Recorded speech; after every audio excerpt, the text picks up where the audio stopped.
ஒருத்தர் தினம் 5 மணி நேரம் புத்தகத்தை படிச்சுக்கிட்டே இருப்பாருங்க அப்படின்னு வச்சுக்கோங்களேன். உங்கள் வீட்டில் யாரையும் அப்படி நீங்கள் விட மாட்டீங்க, அது வேறு விஷயம். ஒருத்தர் படிக்கிறாருன்னு வைங்களேன், ஒரு நாளைக்கு 4 மணி நேரம் 5 மணி நேரம் இவர் படிச்சுக்கிட்டே இருப்பாருங்க என்றால் அவரை பற்றி என்ன சொல்லுவோம்? பெரிய அறிவாளிங்க அவர். ஒரு நாளைக்கு 4 hours 5 hours படிக்கிறாரு. ஒரு நபர் ஒரு நாளைக்கு 4 to 5 மணி நேரம் போனை பார்த்துக்கிட்டே இருந்தாக்க யாராவது அவர்களை அறிவாளி என்று சொல்லுவோம் அல்லது பொழுதை போக்குகிறவர் என்று சொல்லுவோம்? அப்போ கண் முன்பு நிதர்சனமாக தெரிகிறது, புத்தகங்கள் என்பது ஏதோ ஒரு அறிவுலக வாயிலுக்கு பக்கத்திலாவது நம்மை அழைத்து கொண்டு போகிறது. ஆனால் செல்பேசி என்பது நம்முடைய கவனத்தை தனக்குள்ளே ஈர்த்து கொண்டு தேவையில்லாத திசைகளில் நம்மை பயணிக்க வைக்கிறது என்பது நல்லா தெரிந்த பிறகும் போனையே நாம பார்த்துட்டு இருக்கோம்னா அது ஏன்னு அந்த கேள்விக்கு இவ்வளவு நாள் எனக்கு பதிலே கிடைக்கவில்லை. ராஜேந்திரன் சார் பேசின உடனே தான் பதில் கிடைத்தது.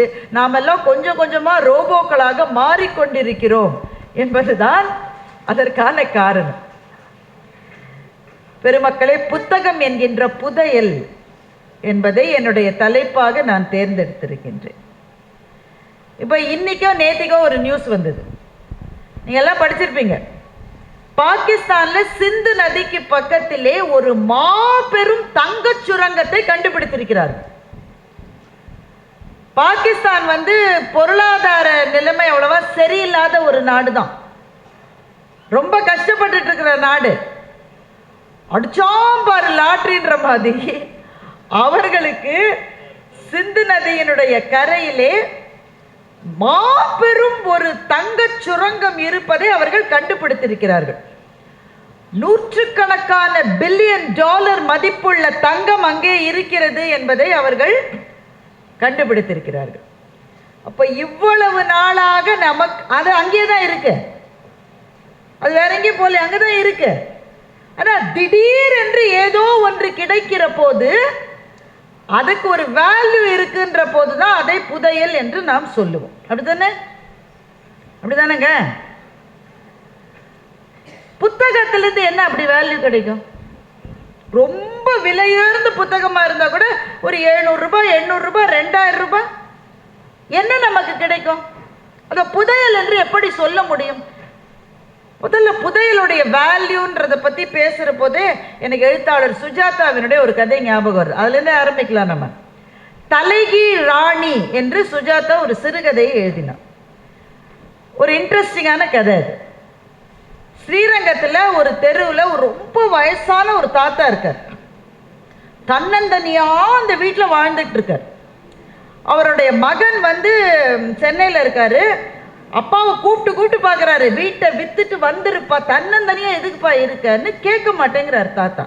ஒரு நாள் மகன் என்ன பண்ணாரு, குண்டு கட்டாவே தன்னுடைய அப்பாவை தூக்கிட்டு போய் கார்ல உட்காத்தி வச்சு அவர் சென்னைக்கு கூட்டிகிட்டே போகணும்னு வீட்டை பூட்டுறதுக்குள்ள இவர் இன்னொரு கதவை திறந்து இறங்கி போய் திரும்ப வீட்டு திண்ணையில் உட்காந்துக்கிட்டார். நீ என்ன வேணா செய்ய, நான் இங்கிருந்து வரமாட்டேன். மகன் வெறுத்து போய் இங்கேயே இரு, இந்த திண்ணையும் இந்த வீடும் தான் உனக்குன்னு சொல்லிட்டு மகன் போயிடுறார். இப்போ ஊரெல்லாம் பரபரப்பா என்ன பேச்சுன்னா, தாத்தா வீட்டில் புதையல் இருக்கு, அதனாலதான் அதை விட்டு கிளம்ப மாட்டேங்கிறார். இந்த காலத்துல மகன்கள் அப்பாக்களை வா என்று கூப்பிடுவதே அரிதினும் அரிது.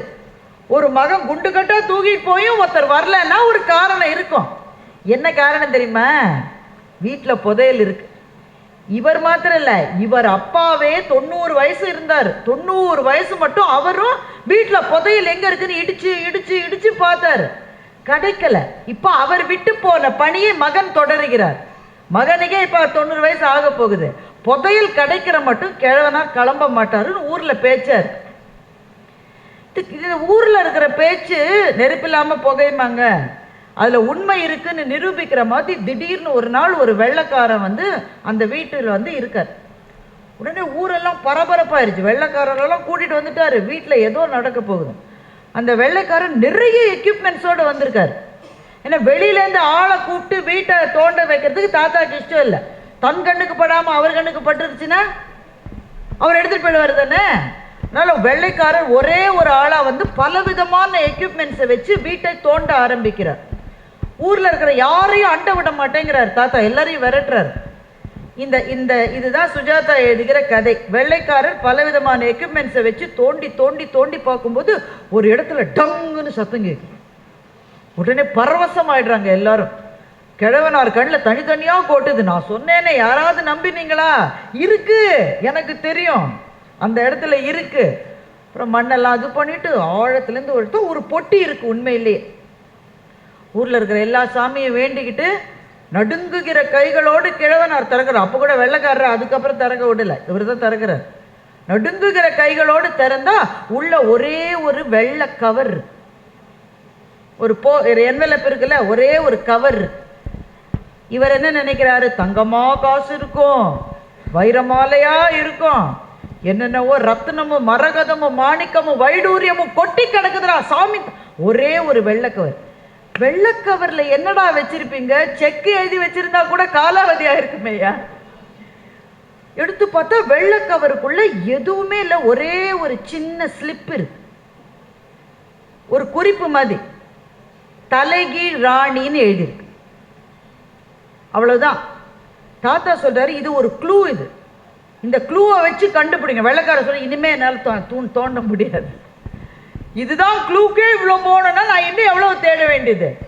தேடி தேடி பார்க்குறாங்க. அந்த தலைகீழ் ராணின்ற சொல்ல வச்சு எதையுமே அவங்களால யோசிக்க முடியல. ராணி தலைகீழாக இருப்பாள், ராணி நேராக தானேங்க இருக்கும். தலைகீழ என்ன ராணி இருக்கும்? தலைகீழ ராணி இருக்கிற ஒரே இது சீட்டுக்கட்டில் தான் ஒரு ராணி தலைகீழாக இருக்கும். இது தவிர எங்கேயுமே தலைகீழாக இருக்காது. சீட்டுக்கட்டில் ஏதாவது க்ளூ இருக்கு. தேடி தேடி பார்த்து சலிச்சு போய் வெள்ளைக்காரர் சொல்கிறாரு, சார் ஒரு வேளை இருந்திருக்கலாம், இப்போ எதுவும் இல்லை, அதனால் நம்ம கிளம்பிடலாம், இனிமேல் எதுவும் கிடைக்காதுன்ற முடிவுக்கு எல்லாரும் வந்துடுறாங்க. தாத்தாவும் மனசு உடஞ்சி போயிட்டார். வீட்டை யாருக்கோ விற்கிறதா டிசைட் பண்ணிவிட்டு வீட்டை கடைசியாக ஒரு முறை பார்த்துட்டு போகிறேன், இனிமேல் எனக்கு புதையலும் கிடைக்காது, ஒன்றும் கிடைக்காது. எங்கள் அப்பா ஒரு குறிப்பு எழுதி வச்சிருக்காரு, அந்த கடிதத்தை கிழிச்சு போட்டால் தான் எனக்கு ஆத்திரம் அடங்கும்னு சொல்லி அந்த ஒயிட் கவர் இருந்தது இல்லை, அதில் ஒரு ஸ்டாம்ப் வேற ஒட்டி இருக்கு. அந்த ஒயிட் கவரை கிழிச்சு அங்கே போகிற குப்பை தொட்டியில் ஒரு குப்பை வண்டி போயிட்டுருக்கு, அதில் போட்டுட்டு தாத்தா கிளம்பிட்டார். வெள்ளைக்காரரும் கிளம்பிட்டார். ஆனால் வெள்ளைக்காரருக்கு மனசு கேட்கல, எதுவும் இருக்குது, எதையோ மிஸ் பண்ணுறோம், நம்ம எதையோ மிஸ் பண்ணுறோம். தலைகீழ் ராணினா என்ன? தலைகீழ் ராணினா என்ன? திடீர்னு ஃப்ளாஷ் அடிக்குது அவருக்கு. அந்த ஒரு ஒயிட் என்வெலப் இருந்ததில்ல, அதை ஒரு ஃபோட்டோ எடுத்து வச்சுருக்காரு. அந்த ஃபோட்டோவை பார்க்குறாரு. அந்த வெள்ளை என்வெலப்பில் ஒரு ஸ்டாம்ப் ஒட்டி இருக்குல்ல, பழைய கால ஸ்டாம்ப்பு. ஏன்னா இவருடைய தாத்தாவுக்கு தாத்தா உபயோகிச்ச ஸ்டாம்ப் அது. அந்த ஸ்டாம்ப்பு பழசாக இருக்கு. நல்லா ஜூம் பண்ணி பார்க்குறாரு. அந்த ஸ்டாம்பில் எலிசபெத் ராணியினுடைய படம் இருக்கிற ஸ்டாம்ப் அது. ஆனால் அந்த ராணியினுடைய படம் தலைகீழாக அச்சிடப்பட்டிருக்கிறது. இதில் ஸ்டாம்பில். உடனே போய் கூகுள் சர்ச் பண்ணி பார்க்குறாரு. அப்போதுதான் தெரிகிறது, தவறுதலாக பிரிண்ட் பண்ணப்பட்ட ஸ்டாம்புக்கு பல $1 மில்லியன் மதிப்புள்ள மார்க்கெட் இருக்கான். அதுவும் ராணியினுடைய ஸ்டாம்பை தவறா அச்சிட்டாங்கனாக்க அதெல்லாம் கலெக்ட் பண்றதுக்கு ஒரு கோஷ்டி உலகத்தில் இருக்கு. அவர்கள் இப்ப அவர் தேடி பார்க்கிறாரு, எவ்வளவு ஸ்டாம்ப் அச்சிட்டாங்க, தலைகீழ அச்சிட்டாங்க. அவங்களெல்லாம் அநேகமா ராணி கழுவுல ஏற்றிருக்கும்னு நினைக்கிறேன். அந்த காலத்துல தலைகீழ அச்சிடப்பட்டது எவ்வளோ ஸ்டாம்ப்னா வெரி ஃபியூ, 10-15 அதுக்குள்ள நிறுத்திட்டாங்க. தலைகீழ அச்சிடும். அந்த 15 வச்சிருக்கிறவெல்லாம் இன்னைக்கு மில்லியனர். அதுல ஒரு ஸ்டாம்ப் நம்ம தாத்தாவிட்ட கிடைச்சு அதை அவர் ஒரு என்வெலப்பில் ஒட்டி தலைகீழ் ராணின்னு குறிப்பு வச்சுட்டு தான் அவர் போய் சேர்ந்திருக்காரு. நம்மால தான் கண்டுபிடிக்க முடியலன்னு வெள்ளைக்காரர் கண்டுபிடிச்சு உடனே ஃபோன் பண்றாரு. யாருக்கு? தாத்தா கார்ல போயிட்டு இருக்காருல்ல, தாத்தாவுடைய டிரைவருக்கு ஃபோன் பண்ணி, எங்க கிழிச்சு போட்டாரு தாத்தாட்ட கேளு. தாத்தா கேளு, எங்கேயோ கிழிச்சு, அங்க ஒரு குப்பை வண்டி போயிட்டு இருந்தது, அதுல கிழிச்சு, அந்த குப்பைக்காரரை கண்டுபிடின்றாரு வெள்ளைக்காரர். உடனே ஊர் முழுக்க ஃபோன் பண்ணி கலெக்டர்ல இருந்து அந்த கார்பரேஷன் அதிகாரிகள்ல இருந்து தாத்தாவில இருந்து தாத்தா பையன்ல இருந்து வெள்ளைக்காரர் இருந்து அத்தனை பேரும் ஒரு குப்பை வண்டிக்காரரை தேடி போனார்கள் அப்படின்னு கதையை முடிச்சிட்டாரு சுஜாதா. நம்ம குப்பைக்காரர்னு சொல்றோம்ல, குப்பையை போடுறவங்க குப்பைக்காரரா, குப்பையை எடுக்கிறவர்கள் குப்பைக்காரர்களா? குப்பையை எடுக்கிறவங்கள நாம குப்பைக்காரர்னு சொல்லிட்டு இருக்கோம், போடுறவங்க தானே குப்பைக்காரங்க. அந்த சகோதரரை அது மட்டும் யாரும் மதிச்சிருக்க மாட்டாங்க. அவர் அந்த சைடு வந்தா கூட தள்ளி போப்பான்னு சொல்லியிருப்பாங்க. இன்னைக்கு ஸ்ரீரங்கம் ஊரே அவரை தேடி போச்சுன்னு கதையை முடிச்சிட்டாரு சுஜாதா. இப்போ அந்த புதையல் கிடைச்சுதா இல்லையா? குப்பை வண்டியை ஓட்டி செல்கிற சகோதரரை பார்க்க முடிஞ்சுதா பார்க்க முடியலையா? பார்க்க முடிஞ்சாலும் இவர் கசக்கி போட்ட காகிதம் கிடைச்சுதா கிடைக்கலையா? அப்படியே கிடைச்சாலும் அதுல இருக்கிற ஸ்டாம்ப் சேதாரமாகாமல் இருந்ததா இல்லையா? அப்படியே அது நல்லா இருந்தாலும் அதை பிரித்தெடுத்து விற்று தாத்தாவுக்கு புதையல் கிடைச்சுதா கிடைக்கலையா? இந்த கேள்வி எதற்கும் எழுத்தாளர் சுஜாதா பதில் சொல்லவில்லை. நமக்கு என்ன விருப்பமோ அந்த விடையை fill in the blanks மாதிரி நாமே போட்டுக்கலாம். தலைகீழ் ராணி என்ற கதையிலே அவ்வளவு காலம் அந்த புதையலின் மீதுதான் அந்த தாத்தா இருந்து கொண்டிருந்தார். அது மேலே தான் இருந்தார், ஆனா அது தெரியல. அதே ஒரு கதையாக சொல்லுவார்கள். ஒரு பிச்சைக்காரர் ஒரே இடத்துல இருந்து ஒரு ஊர்ல ரொம்ப நாள் பிச்சை எடுத்தாராம். யாராவது 50 பைசா போடுங்க, 1 ரூபாய் போடுங்க, 2 ரூபாய் போடுங்கன்னு. ஒரு நாள் அவர் இறந்து விட்டார். சரி, இவ்வளவு நாளா ஊர்ல இருந்த பிச்சைக்காரர் இறந்துட்டாரு, நம்ம கௌரவமா ஒரு அடக்கம் பண்ணிடலான்னு அவர் உட்கார்ந்து இந்த இடத்தையே தோண்டினாங்களாம். அதுக்கு கீழே ஒரு புதையல் இருந்துதான். அந்த புதையலின் மீது உட்கார்ந்து கொண்டுதான் அது தெரியாமல் அந்த பிச்சைக்காரர் அவ்வளவு நாள் 20 வருஷம் பிச்சை எடுத்திருக்காரு. தாத்தா ஸ்டாம்புக்கு மேலேயே உட்கார்ந்து ஸ்டாம்பை தேடின மாதிரி பிச்சைக்காரர் புதையலின் மீதே உட்கார்ந்து கொண்டு பிச்சை எடுத்தது மாதிரி ஒரு விதத்தில் நாம் எல்லாரும் கூட வாழ்க்கையில் மகிழ்ச்சியை, சந்தோஷத்தை, அவர் சொன்னார்ல, எதை பார்த்தாலும் ஆச்சரியப்படுகிற ஒரு மனது, எதை பார்த்தாலும் பரவசமாகிற ஒரு உள்ளம், இதெல்லாம் நமக்கு இல்லை. எதை பார்த்தாலும் முன்னாடியே பார்த்த மாதிரி இருக்கு. நமக்கு இதுல என்ன இருக்குன்னு தோன்றுகிறது. இந்த மாதிரியான மனது வேண்டும் என்று தேடி அலைகிறோமே, அதை தருகிற புத்தகங்கள் நம்மை சுற்றி இருந்தாலும் அந்த புத்தகத்தை பார்க்காமல் போனுக்குள்ளே ஒரு வாழ்க்கையை தேடிக்கொண்டிருக்கிற நாமெல்லாம் சுஜாதாவின் தலைகீழ் ராணி கதையில் வருகிற தாத்தாவாகவோ புதையலின் மீதே உட்கார்ந்து கொண்டு யாசகம் செய்து கொண்டிருந்த பிச்சைக்காரர் போலோதான் நாம் இப்போது வாழ்ந்து கொண்டிருக்கின்றோம்.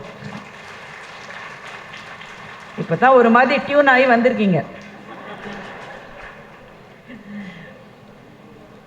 நண்பர்களே, புத்தகம் ஏன் புதையல்?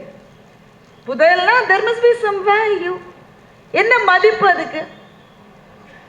ஒரு வார்த்தை, ஒரு வாசகம், ஒரு கவிதை, ஒரு கதை, ஒரு நூல், இது எதுவுமே ஒருவரினுடைய வாழ்க்கைக்கு புதையலாக முடியும். இது எல்லாமே புத்தகத்துல தான் இருக்கு. இது எதுவும் ஒரு வாழ்க்கைக்கான புதையலாக முடியும். எது புதையல்? நீங்க கடையில போட்டு ஒரு காசு கொடுத்து வருவது அல்ல புதையல். எது உங்களினுடைய வாழ்க்கையை மலர வைக்கிறதோ அது எல்லாமே புதையல் தான். பெரும் பணக்காரர்கள் கூட எதையோ தேடிக்கொண்டிருக்கிறார்கள். ஏதோ ஒரு நிம்மதியை, ஏதோ ஒரு சந்தோஷத்தை. தன்னந்தனியா இருக்கு, எனக்கு ரொம்ப தனிமையா இருக்கு, you are always lonely at the top என்று சொல்லுவார்கள். உயரங்களுக்கு போக போக போக போக தனிமைதான் கிடைக்கிறது. ஒண்ணுமே இல்லாம இருந்த போது 40 பேர் 50 பேர் இருந்தாங்க. நீ மேல போக போக போக சுத்தி பார்த்தா யாருமே இல்லை. அப்படியே 2-3 பேர் நின்னாலும் இவன் நம்மளை கொன்னுருவானோன்னு பயமாவே இருக்கு எப்பவும். அப்போ உயரங்களிலே இருக்கிற போது தனிமையும், தாழ்வரைகளில் இருக்கிற போது நட்பும் இருக்கிற அதிசயம் தான் இந்த வாழ்க்கை. அப்ப இந்த வாழ்க்கையிலே புதையல் எது? எனக்கு புதையல் என்பது உங்களுக்கு புதையல் இருக்கணும்னு அவசியம் கிடையாது. எனக்கு எது மதிப்பு தருகிறதோ, எது எனக்கு மதிப்புக்குரியதோ அதுவே தான் உங்களுக்கு மதிப்புக்குரியது என்று சொல்ல முடியாது. ஆனால் அவரவர்களினுடைய வாழ்க்கையினுடைய தேடலுக்கான ஏதோ ஒன்றை புத்தகங்கள் தருமா தராது? அதைத்தான் புத்தக கண்காட்சியிலே பேச வேண்டும் என்று நான் நினைத்தேன். வேகமா யோசிச்சு போனா சில பேருக்கு ஒரு வார்த்தையிலிருந்தே ஒரு வாழ்க்கை மலர்ந்திருக்கிறது. சார் மகாகவி பாரதியை பற்றி அவ்வளவு அழகாக பேசினதுனால இது உடனே எனக்கு ஞாபகத்துக்கு வந்து, மகாகவி பாரதி ஒரு சிறுகதை எழுதியிருக்கிறார். தமிழ் சிறுகதைகளினுடைய தந்தை வ.வே.சு. ஐயர் தான், அதிலே மாற்று கருத்து இல்லை. ஆனால் அவருக்கும் முன்பே கூட சின்னஞ்சிறு கதைகளை எழுதி சிறுகதைகளுக்கு கூட முதல் அடியை நமக்கு எடுத்து கொடுத்தது மகாகவி பாரதி தான். அப்படி அவர் எழுதிய ஒரு கதை, அதுதான் ஒரு வார்த்தையிலிருந்து மலர்ந்த ஒரு வாழ்க்கை. வார்த்தையே புதையலங்க. என்ன வார்த்தை? அவர் ஒரு கதை எழுதுறாரு. ஒரு ராஜா இறந்து போற போது தன் மகனை ராஜாவாக்கிட்டு அவர் இறந்து போறாரு. அது ஒரே ஒரு ஊரில் தான் ஆரம்பிக்கிறாரு பாரதி. ஒரே ஒரு ஊரில் ஒரே ஒரு ராஜா. அவர் மகனை ராஜாவா பண்ணிட்டு அவர் சொல்றாரு, இப்போ உனக்கு பெரிய நாடு இருக்கு, இப்போ ரொம்ப சந்தோஷமா இருக்க, எப்பவுமே அப்படி இருக்கன்னு நினைக்காத. ஒரு நாள் வாழ்க்கையில வரும், நீ தனியா இருப்ப, யாருமே உன் கூட இருக்க மாட்டாங்க, நம்ம செத்துடலான்னு உனக்கு தோணும். உடனே பையன் மனசுக்குள்ள நினைக்கிறான், போற நேரத்துல நல்ல வார்த்தை சொல்லாம எப்படி சொல்லிட்டு போகுது. அப்படி உனக்கு தோணுச்சுன்னா அப்ப இதுல ஒரே ஒரு மந்திர சொல்லை எழுதியிருக்க, ஒரு ஓலை, அதை உன் கூடவே வச்சுக்க. அப்படி ஒரு நிலைமை உனக்கு வரும், வரும்போது இதை அது மட்டும் பிரிக்காத. பையன் அதை வாங்கி தன்னுடைய உடைவாள் இருக்குல்ல, அந்த உடைவாளனுடைய உரையிலேயே வச்சுக்கிறார். அது பிரிக்க வேண்டிய அவசியமே வரல. என்ன பெரிய அரசர், என்ன இப்படி திரும்பினா 10 பேர் கீழே விழலாம், இந்த பக்கம் திரும்பினா 10 பேர் கீழே விழலாம், என்ன செல்வாக்கு. ஆனா அப்பா சொன்ன அந்த நாள் வந்தது, விரோதிகள் எல்லாம் சூழ்ந்துட்டாங்க, நண்பர்கள் எல்லாரும் கைவிட்டுட்டாங்க. ஓடினான் ஓடினான், வாழ்க்கையின் ஓரத்துக்கே ஓடினான். ஒரு குகையில தன்னந்தனியா மாட்டிக்கிட்டான். அப்போ ஒரு மலைப்பாம்பு அவனை சுத்தி வளைச்சுது. அந்த நேரத்துல நினைச்சான், இப்ப நான் செத்துடலான்னு நினைச்சான். அப்போ அப்பா சொன்னது ஞாபகம். அப்பா சொன்னாரு, ஒரு நாள் உனக்கு தோணும் இறந்துடலாமான்ற நிலை வரும்போது அதை பிரிச்சு பாருன்னு. கஷ்டப்பட்டு அந்த பதம் உடைவாள் இருக்கு, அதுல இருந்த உரையிலேருந்து அதை எடுத்துட்டான். மலைப்பாம்பு நெருக்குது, இருந்தாலும் கஷ்டப்பட்டு எடுத்துட்டான். இதுல என்ன ஒரு சொல், என்ன மந்திர சொல் பிரிச்சு பார்த்தான். அப்பா அந்த ஒரு சொல்லே 3 முறை அவங்க அப்பா எழுதியிருந்தாரு. அந்த சொல் என்ன தெரியுமா? செயல் செயல் செயல். 3 அது ஒரு சொல்லுதான். ஆக்ட், பேசிக்கிட்டே இருக்காது. வார்த்தைகளில் உன்னுடைய வாழ்க்கையை விரயம் செய்வதை விட செயலிலே இறங்கு என்பதுதான் அந்த மந்திர சொல். செயல் என்கின்ற அந்த ஒன்றை பார்த்த உடனேயே செயல்பட வேண்டும் என்ற உத்வேகம் வந்தது. அப்புறம் இந்த உடைவாளை எடுத்துட்டான். இந்த மலைப்பாம்பை சத்து சத்து சத்துன்னு 10 தடவை குத்தினான், அது தனியா போயிருச்சு. அப்படியே எழுந்து ஓடினான். அவனுடைய பகைவனுக்கு பகைவனை இவன் நண்பன் ஆக்கினான். 2 பேரும் சேர்ந்து பகைவனை அழிச்சாங்க. திரும்ப அரியாசனத்தின் மீது அமர்ந்து விட்டான். அப்ப அவனுடைய புதையல் எது? அவனுக்கு இருக்கிற செல்வமா? அவனுக்கு இருந்த படை வீரர்களா? இல்லை, அவனுக்கு கிடைத்த ஒரு வார்த்தை தான் அவனுக்கான புதையல். அப்போ ஒரு வார்த்தையிலிருந்து ஒரு புதையல் கிடைக்கலாம், ஒரு வாசகத்திலிருந்து ஒரு புதையல் கிடைக்க முடியுமா? எனக்கு கிடைச்சது. அந்த வாசகத்தை எனக்கு கொடுத்தது மேடையில் இருக்கிற ஒருவர் தான், மாராஜேந்திரன் சார் தான் அதை கொடுத்தார். ஒரு அரங்கம், அந்த அரங்கத்தில் சாரும் நானும் அமர்ந்திருந்தோம். நிகழ்ச்சி அப்போ தொடங்கலை, இனிமேல் தான் தொடங்க போகுது. 2 பேரும் இதை பற்றியோ பேசிக்கிட்டு இருந்தோம். ஒரு நபரை பற்றின்னு வச்சுக்குங்க, யாரை பற்றியோ வச்சுக்குங்க. நான் அவர்கிட்ட சொன்னேன், என்ன சார் இவர் கூட எப்படி இருக்காரு, அவர் யார் என்னெல்லாம் தேவையில்லை நமக்கு, சார் இவர் கூட எப்படி இருக்காரு, இவர் நம்ம அப்படி நினைக்கலையே சார். அப்படி நாம் எல்லாரும் எல்லாரை பற்றியும் நினைப்போம், அப்படி தானே? இவர் கூட இப்படி சார், இப்படி தானே சார், என்னவோ நினைச்சேன் சார், எல்லாமே இப்படி சொன்னாரு. ஒரு நபரை ஒரு செயல்ல இருந்து அப்படி எடை போட்டுறக்கூடாதோன்னு நான் யோசிக்கிறேன். சார் சொன்னது எனக்கு ஞாபகம் இருக்கு, அவர் ஞாபகம் இருக்கான்னு எனக்கு தெரியல. அப்படி ஒரு செயல்லேருந்து 2 செயல்லேருந்து எதையுமே எடை போடக்கூடாதுமா. அது எப்படி சார் முடியும்னா? முடியும். தாத்தா சொல்லிட்டு போயிருக்காரு. யாரு? எங்க தாத்தா, அவர் தாத்தா இல்ல, வள்ளுவர் தாத்தா சொல்லிட்டு போயிருக்காரு. என்ன சார் சொல்லியிருக்காரு? குணம் நாடி குற்றமும் நாடி அவற்றுள் மிகை நாடி மிக்க கொளல் என்ற ஒரு வாசகத்தை சார் சொன்னபோது என் மனதுக்குள்ளே புது வாயில்களும் ஜன்னல்களும் திறந்து கொண்டது மாதிரி இருந்தது. நாம யாரையும் எடை போடுகிற போது அவர்களுடைய குற்றங்களை முதலில் நாடுகிறோம். ஒரு ஆளை பத்தி நம்ம பேசணும்னு இருந்தாலே 3 பேர் இருந்தாங்க, 3 பேர் 4வது ஆளை பத்தி தப்பு தப்பா பேசியிருந்தாங்க. 3 பேர்ல ஒருத்தன் கிளம்பி போயிட்டான், பாக்கி 2 பேர் 3வது ஆளை பத்தி தப்பு தப்பா பேசினாங்க. அதுலயும் இன்னொருத்தன் போயிட்டான். ஒருத்தன் தனியா மனசுக்குள்ள அந்த 2வது ஆளை தீட்டான். நமக்கு தெரிவதெல்லாம் குறைகள் தான். அது நம்ம கூடவே வாழ்கிற வாழ்க்கை துணைவியாகவோ வாழ்க்கை துணைவராகவோ இருக்கட்டும், நண்பர்களாகட்டும், அலுவலகத்தில் இருக்கிறவங்களாகட்டும், யாரா இருந்தாலும் முதலில் நம் மனம் நாடுவது குற்றங்களே. வள்ளுவர் சொல்றாரு, நீ குற்றங்களை நாடணும்ப்பா, ஆனா குற்றங்களை நாடுவதற்கு முன்பு குணத்தை நாடு. குணம் நாடி குற்றமும் நாடி அவற்றுள் மிகை நாடி மிக்க கொள்ளல் என்று வள்ளுவர் சொன்னார். இது ஒரு பெரிய வெளிச்சம் பாருங்க. முதல்ல வாழ்க்கையில எல்லாரும் நமக்கு எப்பவும் நன்மையே செய்வார்கள் என்று நாம் நினைத்தால் நம்மை விட முட்டாள்கள் யாரும் கிடையாது. எல்லாருக்கும் நான் நல்லதே செஞ்சுருக்கேன். முதல்ல அதுவே போய் நீ எல்லாருக்கும் நல்லது செய்யலை, போகிற போக்கில் அங்கங்கே குத்திட்டு தான் போயிருக்க நீ. ஆனால் நம்ம பற்றி நாமே என்ன நினச்சிப்போம்ல, நான்லாம் எவ்வளோ நல்ல ஆள் தெரியுமா, எனக்கு ஏன் இப்படி வந்தது, ஏன் உனக்கு அப்படி வரக்கூடாது என்பதுதான் அதற்கான பதில். எனக்கு போய் இது ஏன் வந்தது, உனக்கு ஏன் வரக்கூடாது, நீ என்ன எக்ஸம்ஷன் கேட்டகரியா நீ? எல்லாருக்கும் வாழ்க்கை எதை தருமோ அதைத்தான் உனக்கும் எனக்கும் தரும். அதை தருகிற போது அது தந்த வாழ்க்கையை சபிப்பதை விட்டுவிட்டு அதே வாழ்க்கை எனக்கு எவ்வளவு நன்மைகளை தந்திருக்கிறது என்று யோசிப்பது கூட குணம் நாடி குற்றமும் நாடி அவற்றுள் மிகை நாடி மிக்க கொளல். இந்த கொளல்ன்ற வார்த்தையே ரொம்ப சுவாரஸ்யமான வார்த்தை. கொளல்னா என்ன அர்த்தம்? என்னை பொறுத்தவரை அக்செப்ட். நிறைய பேர் அவங்க வாழ்க்கை துணைவியை பற்றியோ துணைவரை பற்றியோ நீங்கள் கூப்பிட்டு கேட்டிங்கன்னா ஒரு குறை அழாமல் விடவே மாட்டோம். முன்னாடிலாம் ஒரு 50 வயசுக்கு மேலே இருக்கிறவங்க தான் அப்படி குறை சொல்லுவாங்க. இப்போல்லாம் கல்யாணம் ஆன நாளுக்கு அடுத்த நாள் கேட்டாலே குறை சொல்கிறோம். கல்யாணத்துக்கு முன்பே குறை சொல்கிறோம். திருமணத்துக்கு நிச்சயதார்த்தம் பண்ணி கல்யாணத்துக்கு 2 மாதம் இருக்கும், அதுக்குள்ளே பிரேக்கப் ஆயிடும். இன்னும் கல்யாணமே ஆலையடா, அதுக்குள்ளே எப்படிடா பிரேக்கப்னா, ஒரு 4 தடவை பேசினேன் நமக்கு செட் ஆகாதுன்ற. என்ன காரணம் தெரியுமா? குற்றங்களை நாடுகிற மனம் குணங்களை நாட மாட்டேன் என்கிறது. அப்போ நீங்க ஒருவரை அசஸ் பண்ற போது, வாழ்க்கை துணைவராக இருக்கலாம், பிள்ளைகளா இருக்கலாம், கூட வேலை செய்யறவங்களா இருக்கலாம், பார்ட்னர்ஸா இருக்கலாம், யாரையும் அசஸ் பண்ற போது முதலில் நீங்கள் சொல்லிக்கொள்ள வேண்டியது, அவங்கள்ட்ட நல்ல விஷயமே இல்லையா, நல்ல ஆஸ்பெக்ட்ஸே இல்லையா அவங்க கிட்ட. அப்படி யோசித்தால் தான் தெரியும் எவ்வளவு நல்ல விஷயங்கள் இருக்கிறது என்று. குணத்தை நாடி குற்றத்தையும் நாடி இதுல எது ஜாஸ்தியா இருக்குன்னு பாருன்னு சொன்ன வள்ளுவர் கடைசியில் சொன்னார், மிக்க கொளல். எது அதிகமா இருக்கோ அதை அதோட வாங்கிக்க. நீ அது அப்படித்தான் இருக்கும், திருத்தலாம் முடியாது ராஜா, அது அப்படித்தான் இருக்கும்.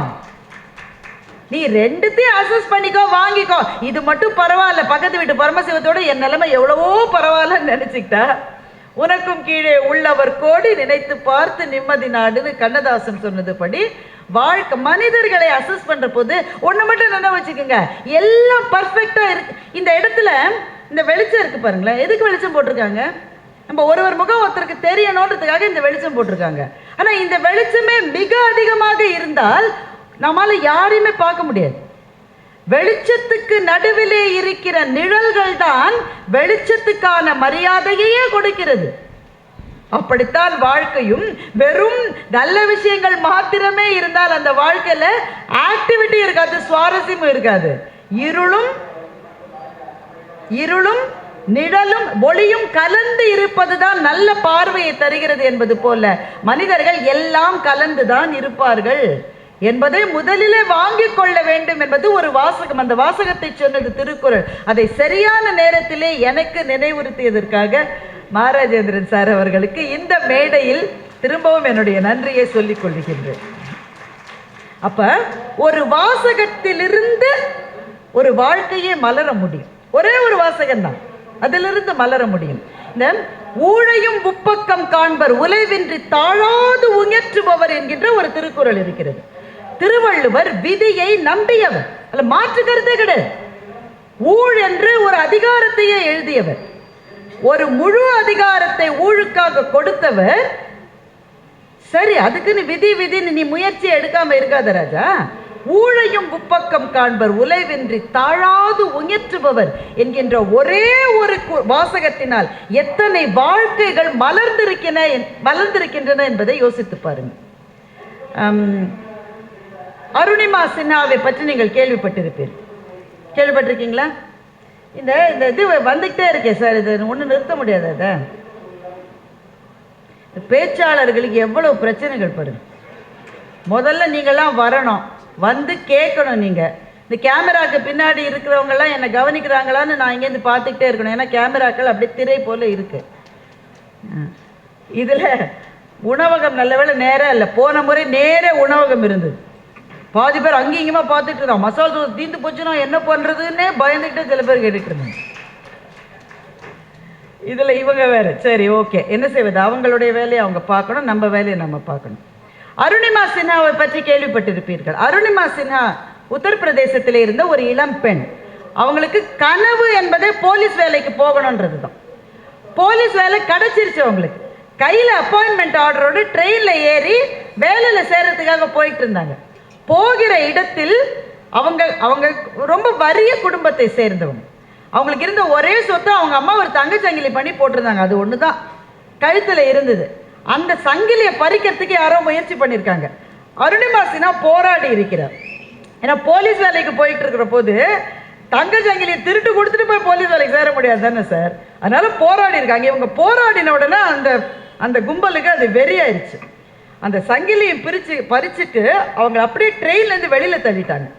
அவர்களுடைய நேரம் பாருங்க, பக்கத்தில் இன்னொரு ட்ரெயின் ட்ராக் இருக்கு. கரெக்டாக அந்த ட்ராக்ல போய் விழுந்துட்டாங்க. எழுந்திருக்க முடியல. அவங்க எழ முயற்சி செய்வதற்குள் அந்த ட்ராக்ல ஒரு ட்ரெயின் வந்து அவங்க காலை அப்படியே ஒன்றும் இல்லாமல் கூழா போச்சு கால். போலீஸ் வேலைக்கு போகிற செயல் சின்ன பொண்ணு சார். ஒரு கனவு அந்த இடத்திலே கூழானது. இதை நம்ம என்ன சொல்லுவோம்? விதி பாரு எவ்வளோ பயங்கரமாக இருந்திருக்கு பாரு. இப்போ அருணிமா சின்ஹாவுக்கு இந்த திருக்குறள் தெரிந்திருக்க வாய்ப்பு. அந்த திருக்குறளுக்கு பின்னாடி இருக்கிற ஸ்பிரிட் அவங்களுக்கு இருந்தது. விதி தானே, நீ தானே என்னுடைய காலை இந்த மாதிரி செஞ்சுட்ட, நீ என்ன நினைக்கிற, நான் விழுந்துருவேன்னு நினைக்கிறேன், நான் இதுக்கு பிறகு எழுதுறேன்னா என்று அருணிமா சின்ஹா செயற்கை காலை பொருத்தி கொண்டு நடக்க ஆரம்பித்தார். நடப்பதே அதிசயம் இருந்தது. ஆனா நடப்பதோடு மாத்திரம் இல்லாமல் மலை ஏறுகிற பயிற்சியையும் அருணிமா சின்ஹா எடுத்துக்கொண்டார். மலையே இந்த செயற்கை காலை வைத்துக்கொண்டு மலையில் ஏறுவது என்பது எவ்வளவு பெரிய கஷ்டம்னு நமக்கு தெரியும். சாதாரண மலை, உங்க வீட்டு மலை, எங்க வீட்டு மலை, பரங்கி மலை கிடையாது. இமயமலையில் எவரெஸ்ட் சிகரத்தில் ஏறி காட்டினார் அருணிமா சின்ஹா. செயற்கை கால்கள் பொருத்தப்பட்டு எவரெஸ்ட் சிகரத்தில் ஏறிய முதல் பெண், முதல் நபர் என்கின்ற பெருமைக்கு உரியவரானார். அப்போ விதி என்பது இழுக்க பார்க்கிறது. ஈரோடு தமிழன்பர் ஒரு கவிதை எழுதுறாரு. நான் விரிவானம் என்னையா கிழிக்க பார்க்கிறாய், நான் மழை பொறு துளி என்னையா உடைக்க பார்க்கிறாய் என்று கவிதை எழுதினார். அப்போ நம்மளுடைய வாழ்க்கையில் ஏதோ ஒரு கட்டத்தில் அத்தனை பேரும், அது இயற்கையாக இருக்கட்டும் எதுவான இருக்கட்டும், நமக்கு எதிராக இருப்பது போல ஒரு நிலைமை எல்லாருக்கும் வரும் சார் வாழ்க்கையில். அப்படி வருகிற போது உங்களுக்கு ரெண்டு பாதை இருக்கு. ரஜினி சார் சொல்லுவாரு, பூ பாதை சிங்க பாதை மாதிரி ரெண்டு பாதை இருக்கு. ஒரு பாதை இதுதான் என் விதி, வேற வழி இல்லை, இதை நான் ஏற்றுக்கணும், இப்படித்தான் இருக்கணும், எனக்கு வேற கதி இல்லை, இது ஒரு பாதை. இதைத்தான் 99 விழுக்காடு பேர் தேர்ந்தெடுக்கிறார்கள். ஆனால் அந்த ஒரு விழுக்காடு இருக்காங்க பாருங்களேன், அவங்க சொல்றாங்க நான் இதை ஏத்துக்காம போராடினா, ஒருவேளை அந்த போராட்டத்தில் எனக்கு வெற்றி கிடைச்சிருச்சுன்னா, அந்த பாதையை தேர்ந்தெடுக்கிறவர்கள் அவர்களுக்காக வள்ளுவர் சொன்னார், ஊழையும் முப்பக்கம் காண்பர் உலைவின்றி தாழாது உயற்றுபவர். விதியை கூட பையா ஓரமா நில பாதையில வராதன்னு தள்ளி விட்டுட்டு போய்கிட்டே இருக்கிறவங்க சில பேர் இருக்காங்கல்ல, அவர்களால் தான் இந்த மானுடம் இத்தனை தூரம் உயர்ந்திருக்கிறது, வளர்ந்திருக்கிறது. அப்போ ஒரு குறள், அந்த குறள் ஒரு வாழ்க்கையை மலரச் செய்கிறது என்றால் அது ஒரு புதையல் தானே சார். இதுவரை போன பாதையிலிருந்து என்னை புதிதாக யோசிக்க வைத்திருக்கிறது என்றால் எந்த புதையலையும் விட அந்த புதையல் மகத்தானது. அதனால ஒரு வார்த்தை புதையலா இருக்கலாம், ஒரு வாசகம் புதையலா இருக்கலாம், ஒரு கவிதை கூட புதையலா இருக்கலாம். ஐயா எவ்வளவு அழகான கவிதைகளை சொன்னார்கள். ஒரு கவிதை கூட புதையலா இருக்கலாம். நான் உங்க எல்லாரையும் பார்த்து கேட்கிறேன், சில சமயத்துல வாழ்க்கையில ஒரு இடத்துல நல்ல செட்டில்டா இருப்போம் சார். செட்டில்டுனா வேலையை வச்சுக்கலாம், பிஸ்னஸை வச்சுக்கலாம், நல்லா போயிட்டு இருக்கோம், பிரமாதமாக இருக்கும். அப்படி லேசாக ஒரு செருக்கு கூட வரும். எப்படி இருக்கீங்க, அது எப்படியோ வந்துடுறது இல்லை. ஒரு பதவிக்கு வர்ற போது கொஞ்சம் அப்படி மேலே வர்ற போது உறவுக்காரெல்லாம் அங்கேயே தான் இருப்பான். இவர் கொஞ்சம் ஏறிட்டாருனாக்கா, மச்சான் நல்லா இருக்கியா, புது காரு நீ முன்ன பார்த்துருக்க மாட்ட, நீ இப்போ தான் வாங்கிருக்கேன், அது கொஞ்சம் வரும் தானே சார். நல்ல செட்டில்டாக இருக்கும்போது திடீர்னு ஏதோ ஒன்று கீழே தள்ளிடும் சார். ஒருத்தருக்குமே நடந்தது இல்லையா இருந்தது? என்னங்க அநியாயமாக இருக்கு. எல்லாருக்கும் வரலாம் சார், வரணும்னு நம்ம நினைக்கக்கூடாது. நம்ம பிரார்த்தனை என்பது இருக்கிற இடத்துலையே இருந்து கிடைக்கிற கூழையே குடிச்சிட்டாவது போயிடலாம். ஆனால் சில சமயம் அப்படி நடக்கும். அப்படி கீழே விழுந்துட்டா வாழ்க்கை எப்படி பார்க்குது? இப்போ கீழே ஓட்டப்பந்தயத்தில் ஓடிக்கிட்டே இருக்கிற ஒரு பையன் திடீர்னு கீழே விழுந்துட்டான்னு வச்சுக்கோங்களேன், ஓடிட்டு இருக்கிற மற்றவங்கெல்லாம் நின்று அவனை தூக்கி விடுவாங்கன்னு நினைக்கிறீங்க? அவனுக்கு டைம் ஆயிடுச்சுங்க, அவன் போயிட்டே இருப்பான். ஒரே ஒரு இடத்துல தான் ஓட்டப்பந்தயத்தில் எல்லாரும் நின்று விழுந்தவங்களை தூக்கி விட்டாங்க. அது உங்களுக்கு தெரியுமா? The mentally challenge differently enabled children, அதாவது மன வளர்ச்சி குன்றிய குழந்தைகள் ஒரு பள்ளிக்கூடத்தில் படிச்சுட்டு இருக்காங்க. அந்த பிள்ளைகளுக்கு பல நாள் பயிற்சி கொடுத்து ரன்னிங் ரேஸில் ஓட வச்சாங்க. அந்த பிள்ளைகளை அந்த ஆசிரியர்கள் ரொம்ப நாள் பயிற்சி கொடுத்தாங்க. அந்த விசில் சத்தம் கேட்ட உடனே ஓடணும், இந்த இந்த லைன்லேயே ஓடணும், அங்கே இங்கே போகக்கூடாது. அங்கே பாரு, அங்கே ஒரு கயிறு கட்டியிருப்பாரு, அங்கே போய் யார் முதல்ல நிற்கிறீங்களோ அவங்களுக்கு இந்த பெரிய கப்பு கொடுப்போம். பல நாள் பயிற்சி அந்த பிள்ளைகளுக்கு. அப்பா அம்மாக்கள் எல்லாம் காத்துட்டு இருக்காங்க. இந்த பிள்ளைங்க நடக்கிறதே அப்பா அம்மாவுக்கு சந்தோஷம் சார். அது ரன்னிங் ரேஸில் ஓடுறதுன்னா அந்த அப்பா அம்மாவுக்கு எப்படி இருக்கும்ல, எல்லாம் காத்துட்டு இருக்காங்க. விசில் ஊதியாச்சு, இந்த பிள்ளைங்க வந்து நல்லா செஞ்சாங்க, எல்லாம் ஓட ஆரம்பிச்சாங்க. ஓடிட்டு இருக்கும்போது ஒரு பிள்ளை விழுந்துருச்சு சார். இது பாருங்களேன், பாக்கி எல்லா பிள்ளைகளும் நான் தான் முதல்ல போய் கப்பு வாங்கணும்னு எதுவுமே நினைக்கல. எல்லாம் திரும்பி வந்து இந்த விழுந்த பிள்ளைய தூக்கி விட்டுட்டு அது எழுந்த பிறகு எல்லாம் தொடர்ந்து ஓட ஆரம்பிக்குது. நாம அவங்களே மன வளர்ச்சி குன்றியவர்கள்னு சொல்லிட்டு இருக்கோம். அவங்க நம்ம பார்த்து அதே தான் சொல்லிட்டு இருப்பாங்கன்னு நினைக்கிறேன். ஆனால் அவர்களுடைய பெருந்தன்மை வார்த்தைகளால் அதை சொல்லாமல் இருக்கிறார்கள். அப்படித்தானே? இப்போ சில கவிதைகள் நாம் போகிற பாதையையே மாற்றி வாழ்க்கையை சந்திக்க வைக்கின்றன. விழுந்த கல்யாண்ஜியினுடைய ஒரு கவிதை, வண்ணதாசனுடைய கவிதை. எங்கன்னாச்சு திருநெல்வேலிக்காரர் அவர், நானும் திருநெல்வேலி தான். அதனால் அவருடைய கவிதைகளை படிக்கிற போது கூடுதலாக அது மனம் வீசுவதாக எனக்கு தோன்றும். ஒரு கவிதை எழுதுறாரு, நான் சொல்கிறேன் பாருங்க. அந்த பூ அப்போதுதான் மரத்திலிருந்து விழுந்தது. புரியுதானே? அந்த பூ அப்போதுதான் மரத்திலிருந்து விழுந்தது. கொஞ்ச நேரம் எடுத்துக்கொண்டு சரியாக அமர்ந்து கொண்டது. அதற்கு பிறகு ஒரு முறை கூட தான் விழுந்த கிளையை அது திரும்பி பார்க்கவில்லை. இத்தனை நாள் மலர்ந்திருந்த பெருமிதமும் அதற்கு இல்லை. இப்போது விழுந்தோமே என்ற தன்னிறக்கமும் இல்லை. அதனுடைய ஒரு இதழிலிருந்து இன்னொரு இதழுக்கு நகர்ந்து போன எட்டுக்கால் பூச்சியை கூட அது வெறுப்போடு பார்க்கவில்லை. அது அப்படியே அமர்ந்திருந்தது, ஒரு விடையை சரியாக எழுதிவிட்டது போல் என்று வண்ணதாசன் கவிதையை முடித்தார். இந்த கவிதை எதை பற்றியதுன்னு நினைக்கிறீங்க? வண்ணதாசன் அண்ணாச்சிக்கு வேற வேலை இல்லை. அவர் எப்போ பாரு பூவை பற்றி, இலையை பற்றி, இதுதான் அவர் ஏது. இது பூவை பற்றிய கவிதையா என்றால் பூவை பற்றிய கவிதை தான். ஆனால் இது பூவை பற்றிய கவிதை மாத்திரமல்ல, இது ஒரு உயரத்திலிருந்து விழுந்து விட்டவர்கள் வாழ்க்கையை எப்படி பார்க்க வேண்டும் என்பதை பற்றிய ஒரு கவிதை. இப்ப அந்த கவிதையை திரும்ப சொல்றேன். அந்த பூ அப்போதுதான் மரத்திலிருந்து கீழே விழுந்தது. கொஞ்ச நேரம் எடுத்துக்கொண்டு சரியாக மண்ணிலே அமர்ந்தது. விழுந்த பிறகு ஒரு முறை கூட அந்த கிளையை அது திரும்பி பார்க்கவில்லை. இதுவரை மலர்ந்திருந்த பெருமிதமும் அதற்கு இல்லை. இப்போது விழுந்து விட்டோமே என்ற தன்னிறக்கமும் அதற்கு இல்லை. தன்னுடைய ஒரு இதழிலிருந்து இன்னொரு இதழுக்கு நகர்ந்து போன சில எட்டுக்கால் பூச்சியை கூட அது வெறுமையோடு தான் பார்த்தது. அது அப்படியே அமர்ந்திருந்தது, ஒரு விடையை சரியாக எழுதிவிட்டது போல. இப்ப பாருங்க, வாழ்க்கையில் சில நிலைகளிலிருந்து விழுகிற போது அந்த பூவை போல நாம் அங்கதானே இருந்தோன்னு திரும்பி பார்க்காமல் நம்மால் இருக்க முடியும் என்று சொன்னால் அந்த பூவை போல நாமும் பெருமைக்கு உரியவர்கள் தான். இப்போ ஒரு இடத்துல இருந்து விழுவோன்னு நினைக்காத சமயத்துல எவனாவது ஒருத்த குழி பறிச்சிருப்பான். அநேகமா பக்கத்துல இருக்கிறவன் தான் பறிச்சிருப்பான். எதிரிகளை எதிர்த்து நான் போராடுகிறேன், இறைவா நண்பர்களிடமிருந்து என்னை காப்பாற்று ஒரு ஆங்கில கவிஞன் கவிதை எழுதினான்.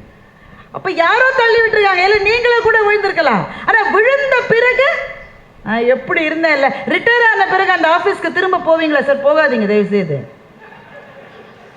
போகாதீங்க. ரிட்டையர் ஆகி அவங்க சொல்லுவாங்க, அடிக்கடி வந்துட்டே இருங்க, நீங்க இல்லாம சீட் போயிடாதீங்க, மானக்கேடு உண்டாகும். கடைசி நாள் பெரிய மாலையெல்லாம் போட்டு பூச்செண்டு கொடுத்து வீடு மட்டும் கொண்டு வந்து விடுவாங்க. எதுக்கு? திரும்பி வந்துடக்கூடாதுன்றதுக்கு. ஒரு இடத்திலிருந்து வந்து விட்டால் வந்ததுதான். அந்த இடத்தை நோக்கி மனம் செல்லக்கூடாது, பார்வை கூட செல்லக்கூடாது. அதனால தான் கல்யாணி எழுதினாரு, தான் இதுவரை இருந்த கிளையை அது ஒரு முறை கூட திரும்பி பார்க்கவில்லை என்று எழுதினார் கல்யாணி. இன்னொரு கவிதை சொல்றேன், இது போகன் எழுதிய ஒரு கவிதை. போகன் அந்த கவிதையில இது உன்னிப்பா கவனிக்க வேண்டிய கவிதை. அவர் வேற பேசிக்கிட்டே இருக்கார், இருந்தாலும் கொஞ்சம் கஷ்டப்பட்டு கவனிங்க. என்னுடைய அகங்காரம், இது அவரே சொல்றார், அதாவது ஒரு கவிஞன் சொல்றான். இந்த கவிஞன் யாரா வேணுமா இருக்கலாம். இந்த கவிஞன் திருநாவுக்கரசராக இருக்கலாம், இந்த கவிஞன் கம்பனாக இருக்கலாம், திருத்தக்க தேவராக இருக்கலாம், பாரதியாக இருக்கலாம், பாரதிதாசனாக இருக்கலாம், யாரா வேணா இந்த கவிஞன் இருக்கலாம். ஆனா அத்தனை கவிஞர்களாகவும் நின்று கொண்டு கவிஞர் போகன் இந்த கவிதையை எழுதுகின்றார். என்னுடைய அகங்காரம் என்னுடைய படிப்பிலிருந்தோ என்னுடைய எழுத்திலிருந்தோ வந்ததல்ல என்றேன் நண்பனிடம். புரியுது தானே இது? அந்த கவிஞன் சொல்றான். கவிஞர்கள் எல்லாமே ஒரு கெத்தா தானே இருப்பாங்க இல்ல? என்னுடைய அகங்காரம் என்னுடைய படிப்பிலிருந்தோ என்னுடைய எழுத்திலிருந்தோ வந்தது அல்ல என்று நண்பனிடம் சொன்னேன். பின் என்று கேட்டான். அப்ப நண்பன் கேட்டான், நீ அகங்காரம் இல்லாதவப்பான்னு நண்பன் சொல்லல, நீ அகங்காரம் இருக்கிறவன் தான். அப்ப எங்கிருந்து வருது? என்னுடைய அகங்காரம் என்னுடைய நேற்றைய துயரங்களிலிருந்து வந்தது, என்னுடைய இன்றைய துன்பங்களிலிருந்து வந்தது என்று நண்பன் கேட்டான். துயரம் வந்தால் பணிவுதானே வரும், அகங்காரம் வருமா என்று நண்பன் கேட்டான். புரியுதானே இது? வாழ்க்கை போட்டு போட்டு அடிச்சா இன்னும் பணிஞ்சுதான் போவோம். இன்னும் பணிஞ்சு ஐயா ஐயா இனிமே அடிக்காதீங்கய்யா, ஐயா முடியல அப்படிதானே சொல்லுவான். இவன் துன்பங்களிலிருந்து அகங்காரத்தை பெற்றேன் என்றான். இப்ப துயரங்கள் வந்தால் பணிவுதானே வரும், அகங்காரம் எப்படி வரும் என்று நண்பன் கேட்டான். நான் சொன்னேன், துயர் உற குறுகுகிறவன் மனிதன், துயர் உற நிமிருகிறவன் கவிஞன் என்று நான் பதில் சொன்னேன் என்று போகன் சொல்லுகிறான். என்ன ஒரு அபாரமான கவிதை இல்ல? அந்த கவிதையை இப்படி முடிக்கிறார் போகன். காலனை காலடிக்கு வர சொன்ன பாரதியை பற்றி கேள்விப்பட்டிருக்கிறாயே. ஐயா பேசிட்டு இருந்தார். காலா, உன்னை நான் சிறு புல்லென மதிக்கிறேன். யாரு? 39 வயதுல இருந்த மகாகவி பாரதி. காலா, உன்னை நான் சிறு புல்லென மதிக்கிறேன். எனக்கு எமனை பார்த்து மதிப்பே கிடையாது, உன்னை நான் மிதிக்கணும்ன்றார். அது கூட இவர் போய் மிதிக்க மாட்டாராம். எந்த காலடி அருகே வாடா, சற்றே உன்னை மிதிக்கிறேன்னு மகாகவி பாரதி எழுதுறார். நான் உன்னை மிதிக்கணும், நீயா வந்து மிதியை வாங்கிட்டு போய். எப்படி தெரியுமா? ஸ்கூல்ல நாங்கள் பிள்ளையா நாங்கள் ஸ்டூடெண்ட்ஸாக இருந்த போது, ரொம்ப காலம் முன்னாடின்னு அதுலேருந்து புரிஞ்சுக்கணும் நீங்கள். எங்கள் டீச்சர் என்னை கூப்பிட்டு போய் அந்த புளிய மரத்துலேருந்து ஒரு குச்சியை உடச்சிக்கிட்டு வாமாங்க. உடனே மகிழ்ச்சியாக ஓடுவோம். ஏன்னா டீச்சர் நமக்கு ஒரு வேலை சொல்லிட்டாலும் நம்ம பெரிய ஆள்னு நமக்கு ஒரு போர்டை தொடைமாங்க, அவ்வளோ பெரிய ஆள் மாதிரி இருக்கும் நமக்கு. போய் அந்த மரத்தில் ஒரு குச்சியை உடச்சிடுவோம். ஓடி போய் குச்சியை உடச்சிட்டு ஒரு செகண்டில் ஓடி வருவான். எதுக்குன்னு நம்மளை அடிக்க. அடிச்சுமா கையை நீட்டினா இந்த அடிக்கிற போது ரிஃப்ளெக்ஸ் ஆக்ஷனில் பின்னாடி இழுப்போம்ல, நான் அடித்தா நீ கையை பின்னாடி இழுக்கிறனோ அதுக்கு 2 அடி. இன்றைக்கு ஆசிரியர்கள் பாவம் கனவுல கூட நினைக்க முடியாது, கனவுல கூட பிள்ளை அடிக்கிறதா நினைக்க முடியாது. அப்படியே தப்பி தவிர அடிக்கிறாமா அடிக்காதுங்க, அடிக்கிறாமா செஞ்சுட்டா உடனே போய் அப்பா அம்மாட்ட சொல்லி, அப்பா அம்மா தாத்தா பாட்டி எதிர் வீட்டு ஆயா பக்கத்து வீட்டு நான் எல்லாம் ஸ்கூலுக்கு வந்துடுறாங்க.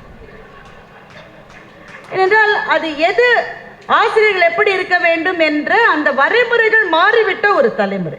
எந்த காலத்தை எந்த நோக்கத்தை கொண்டும் பிள்ளைகளினுடைய சுயமரியாதையும் தன்மானமும் அவர்களுடைய நெஞ்சும் நொறுங்கிவிடக்கூடாது என்பதற்காக இந்த விதிகளை நம்ம ஏற்றுக்கொண்டுதான் ஆக வேண்டும். ஆனால் நேற்றைக்கு அப்படி கிடையாது. என்ன அடிச்சாலும் வீட்டில் சொல்ல மாட்டோம். ஏன்? டீச்சர் அடிக்கிற அளவு நீ கெட்டவளான்னு வீட்டில் 2 அடி விடும். டீச்சரை மெதுவாக தான் அடிக்கும், அதனால நம்ம அதை சொல்ல மாட்டோம். இப்போ நாமளே குச்சியை உடைச்சு நாமே அடி வாங்கின மாதிரி இப்போ இந்த யமன் என்ன பண்ணணுமா, அவனே வந்து பாரதியார் கால் கிட்ட நிற்கணுமா. அவன் அப்படி நின்னப்புறம் இவர் உதைச்சு தள்ளுவார். காலா, உன்னை நான் சிறு புல்லென மதிக்கின்றேன், எந்த காலருகே வாடா, சற்றே உன்னை மிதிக்கிறேன்னு சொன்னார்ல, அதை போகன் இந்த கவிதையில பயன்படுத்திக்கணும். காலனை காலருகே வர சொன்ன பாரதியை பற்றி கேள்விப்பட்டிருக்கிறாயா? அந்த கவிதையை எழுதிய போது அவன் கையில் காலனா காசு கூட கிடையாது என்று போகன் கவிதையை முடிக்கின்றார். அப்ப கால காலங்களாக கவிஞர்களை, சிந்தனையாளர்களை, புத்தாக்க சிற்பிகளை இந்த சமூகம் எப்படி நடத்தி இருக்கிறது என்றால் ஒரு கொடுங்கோல் தன்மையோடு தான் நடத்தி இருக்கிறது. மன்னவனும் நீயோ வளநாடும் புனதோ உன்னை நினைத்தோ தமிழை ஓதினேன் என்று கம்பன் சொன்னான். யாரு பேட்ரனோ அதுவரை அவரை யாரு காப்பாற்றி வந்தார்களோ அல்லது அவனுடைய கவிதைக்கு இடம் கொடுத்தார்களோ அந்த சோழ மன்னனை பார்த்து தான் கம்பன் இதை சொன்னான். அப்ப என்னுடைய கவிதைக்கு என்னுடைய கவித்திறனுக்கு ஒரு குறைவு வந்தது என்றால், உன்னை அண்டி பிழைக்கிறவன் போல என்னை நீ நடத்த ஆரம்பித்தால் அதற்கு பிறகு அந்த இடத்தில் நான் நிற்க மாட்டேன் என்ற கவிஞர்களால் தான் தமிழ் இன்றைக்கு இத்தனை தூரம் வளர்ந்திருக்கிறது. அப்போ இந்த ரெண்டு கவிதைகளையும் ரெண்டு எக்ஸ்ட்ரீம்ல நீங்க வச்சு பாருங்க. முதல் கவிதையில் வண்ணதாசன் ஒரு நிலையிலிருந்து விழுந்து விட்ட போது கூட மனச்சலனம் இல்லாமல் வாழ்கிற வாழ்க்கையை சொல்லுகிற கவிதை இந்த பக்கம். வாழ்க்கை உன்னை போட்டு எவ்வளவு அடிச்சு மிதிச்சாலும் நீ அந்த வாழ்க்கையை பார்த்து துயர் உற குறுகுகிறவன் மனிதன், துயர் உற நிமிருகிறவன் கவிஞன் என்று நிமிர்ந்து நின்ற கவிஞர்களை சொல்லுவது இந்த பக்கம் என்றால், இதற்கு நடுவிலே தான் தமிழ் கவிதை என்ற அந்த மகத்தான நெசவு நடந்து கொண்டே இருக்கிறது. அப்போ ஒரு கவிதையிலிருந்து எனக்கு ஒரு புதையல் கிடைக்குமா என்றால் கிடைக்கும். வாழ்க்கையை வாழ சொல்லி தருவது கவிதை. எத்தனை பேர் கண்ணதாசன் எழுதி கிட்டத்தட்ட 40 ஆண்டுகளான அந்த கவிதை இப்போது கேட்டாலும் நிமிர்ந்து நிற்கின்றோம். மயக்கமா, கலக்கமா, மனதிலே குழப்பமா, வாழ்க்கையில் நடுக்கமா, இது மட்டும் சாதாரண வரிகள். இதை யார் வேணா எழுத முடியும். அடுத்தவர் எழுதுறாரு, வாழ்க்கை என்றால் 1000 இருக்கும்.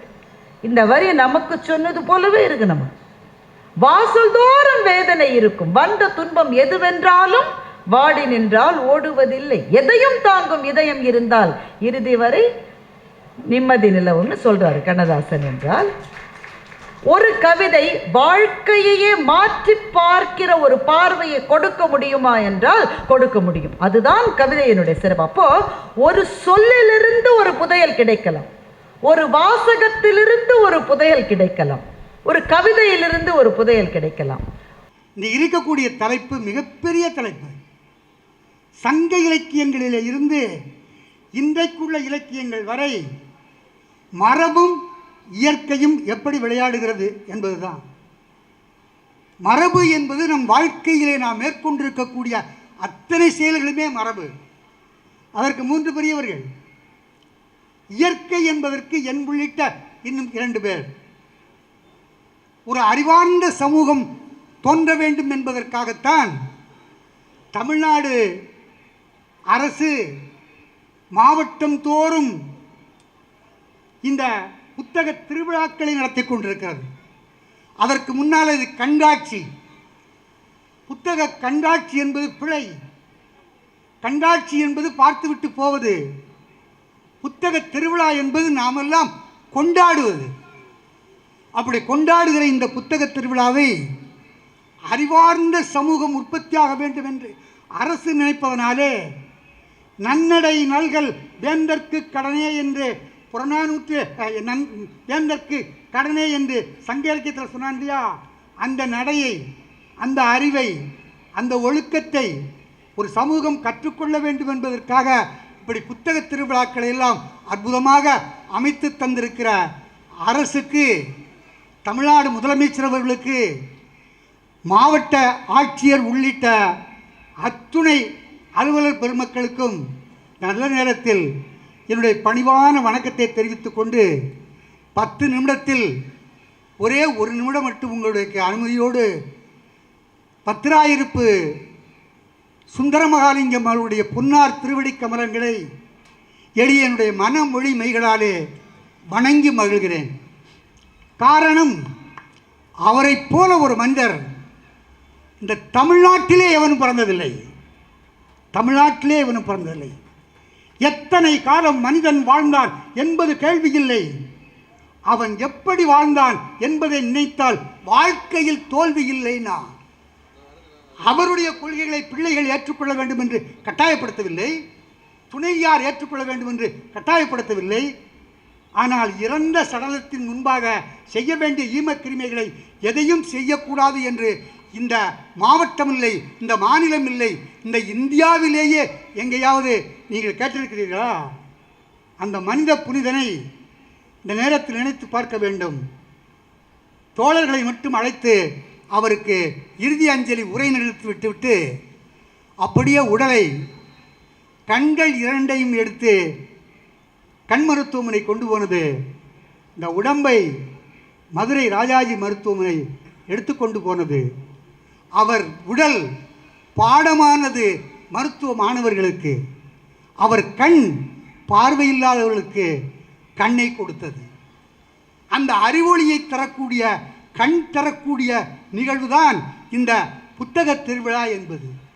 அந்த புத்தக திருவிழாவை நடத்த வேண்டும் என்கிற ஒரு நல்ல நோக்கத்தை நினைத்து செயல்படக்கூடிய தமிழக முதல்வர் அவர்களுக்கு எத்தனை நன்றி சொன்னாலும் அது ஈடாகாது.